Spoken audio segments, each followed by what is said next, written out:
Okay, our equation, or our next question, is what is the derivative of tan x? So, to translate this sentence into an equation that we can handle, we'll have d over dx of tan to the x, or tan of x. What is that? Well, this is something that you might want to memorize, but I'll explain it more deeply as to why this works out. So the answer to this is secant squared of x. If you're not familiar with secant, this is equivalent to 1 divided by cos squared x. And if you're not familiar with like this right here, the power on the cos, that is equivalent to 1 over the entire cos of x. That entire thing is squared, which is what it means by having the power here. Okay, but let me explain why. So an important thing to know about tan is that tan of x is equal to sine of x divided by cos of x. That is a pretty fundamental trigonomic identity that you're going to want to know. Is that sometimes in your equations you might see tans. It could be difficult to deal with. So if you substitute out it with a sine x divided by cos, sometimes it can make things easier to simplify. But taking the derivative of tan x is the same as taking the derivative of sine x divided by cos x. So let's see how that works out. D over dx of sine x over cos x.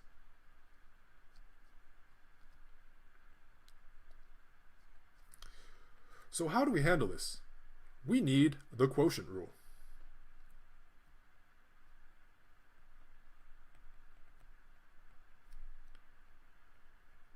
Because we can't just take the derivative of the top and then derivative of the bottom and then expect it to be good. That's not going to be the right derivative. We need to do the quotient rule. What is the quotient rule? Well, let's run down the general formula for the quotient rule, and then we'll use our general formula, input in our specific case of sine x over cos x, input that into the general equation, and then we could see the general equation in action. Because the quotient rule is a very important thing in calculus that you will definitely need for anytime you're doing a derivative of a fraction where the top and bottom are both functions. So the quotient rule is as follows. D over dx of, let's call it the top function, let's call that f of x. The bottom function, let's call that g of x. So the answer to this is the derivative of the first one, or the top one, f of x, multiply that with the natural bottom. Subtract the natural top multiplied by the derivative of the bottom. You see how these are kind of vice versa of each other? Derivative of the top, only one of these is going to be derivative, and the one that it is opposite for both of these. It's kind of a nice and easy way to remember it. Okay, that's going to be the top of this little fraction, and the bottom is just going to be the natural bottom, but you got to multiply it by itself, so square that guy. Okay, so this is the general formula for the quotient rule whenever we're taking the derivative of one function divided by another function. So let's this is our general formula, so let's input our specific case of our top being sine x and our bottom being cos x. So in this case, our f of x equals sine x. Derivative of this, f prime x, equals positive cos x. What's our g of x? Our g of x naturally is the bottom part of here, so that's cos x. And let's take that derivative, g prime of x. What's the derivative of cos x? Negative sine x. If you forget the negative, very bad time you will have. Okay, so let's fill, now that we got these, we could fill in this whole thing. So let's do that. So we're doing originally is dx of tan x, derivative of tan x. As shown here, it's the same as derivative of sine x over cos x. So let's input our stuff in the box into the general quotient rule formula. So we got f prime cos x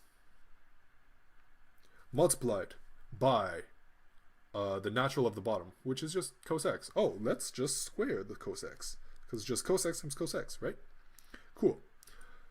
Minus, we have the natural top, so that's sine x, multiplied by the derivative of the bottom, which is negative sine x. So we're going to multiply the negative sine x into this.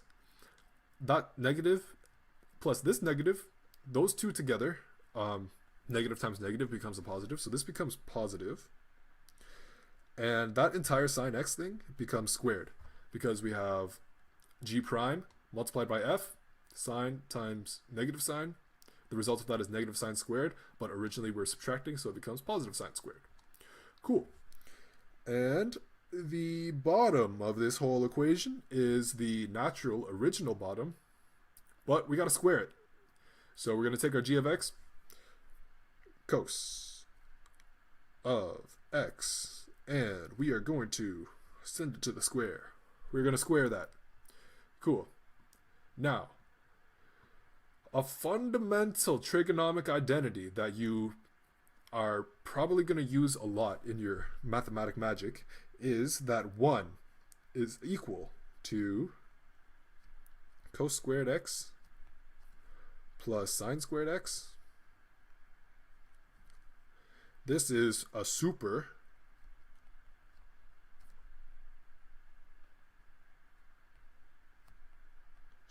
important identity.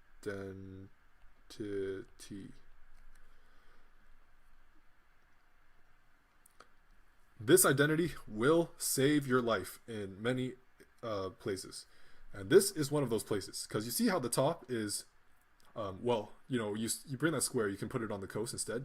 That's really equivalent to this. Same with the sine. The entire top is this. So the top of this fraction is really just equal to 1.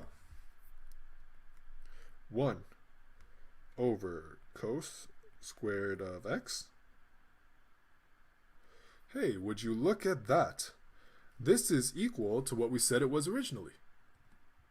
We originally said that it's equal to secant squared of x, which is equal to 1 over cos squared of x. So, wow, would you look at that? We just proved that the derivative of tan x is 1 over cos x, or 1 over cos squared x, which is equal to secant squared x. Sometimes it's easier to write secant squared x, but some calculators don't even have a button for secant. So for those situations, like, you want to rewrite it as its reciprocal, 1 over cos squared. But once you do that, you got the derivative of tan x, and you could be like, thanks, like tan x, thanks. You'd be like, yeah, super cool. We got the derivative. We living good. We feeling good. Breathing good. Yeah. So our answer here, that is on OneClass, we got secant squared of x. Looks about right. That's great. So let's leave a comment saying the above solution is correct. Super cool. It is correct, but maybe if we add some more detail, it could help us understand this concept much deeper. But that would conclude this question.